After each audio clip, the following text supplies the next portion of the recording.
Thank you, Mr. Chairman. I apologize. I'm wheeling around here these days, but thank y'all for being here today. LNG is extremely important. Extremely important in my district. My district includes Elba Island, which has been converted from an import facility to an export facility.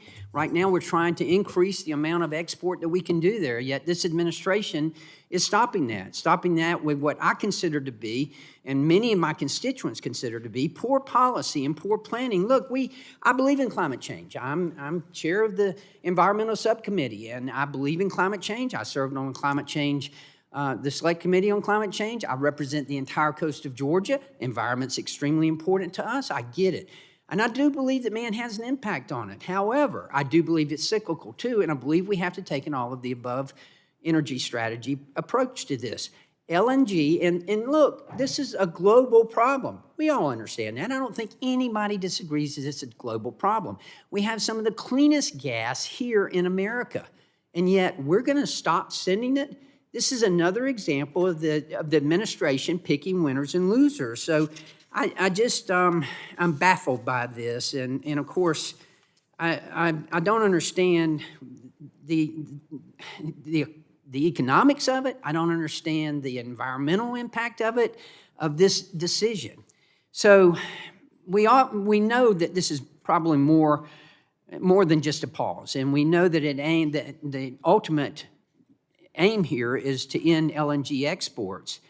Let me ask you, Mr. Rice, first. What's wrong with investing in innovations that can mitigate and reduce emissions from reliable fuel sources like LNG or coal, which still make up almost 80% of our energy consumption? We should continue to innovate and make the energy we produce cheaper, more reliable, and cleaner. And that is exactly what U.S. LNG is. It's the cleanest, most reliable most affordable form of energy that we can deliver to the world. And to your point about it's a global issue. The reason, look at what's happened right now in the United States. We are the world leader in lowering global emissions, but global emissions are still skyrocketing. What does that tell you? We cannot solve this problem by just focusing inside of our borders. We got to start asking bigger questions. What can the United States do to lower emissions outside of our borders? And American LNG is the biggest, most impactful, powerful tool that we have to move us forward and start helping our allies meet their climate goals. I couldn't agree with you more. You know, the United States of America in the last 10 years has decreased our carbon emissions more than the next 12 countries combined while growing our economy.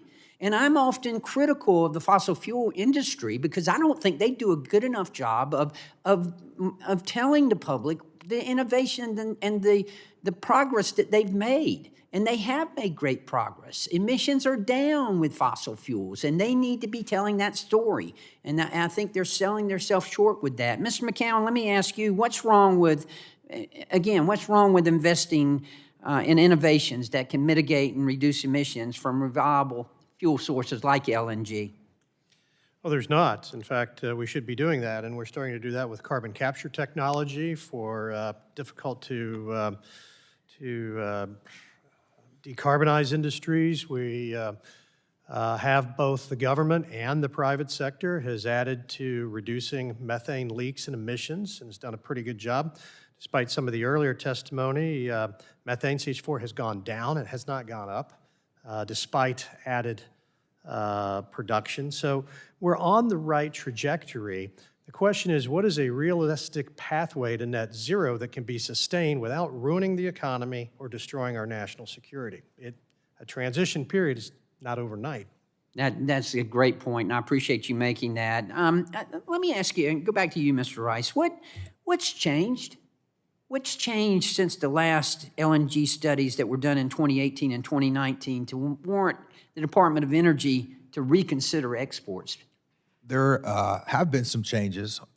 Methane emissions have actually gotten better from this industry. And you will see us do a much better job with the transparency so we can showcase, as I mentioned, we need to knock methane emissions out of the park. Some of the things that we're doing that have taken place in the last few years, you're seeing responsibly certified gas. That is bringing in third-party environmental auditors to come in there and actually say the environmental results we're achieving are actually happening. We're taking to the skies to measure methane emissions. And for perspective, in Appalachia, we are monitoring the entire basin.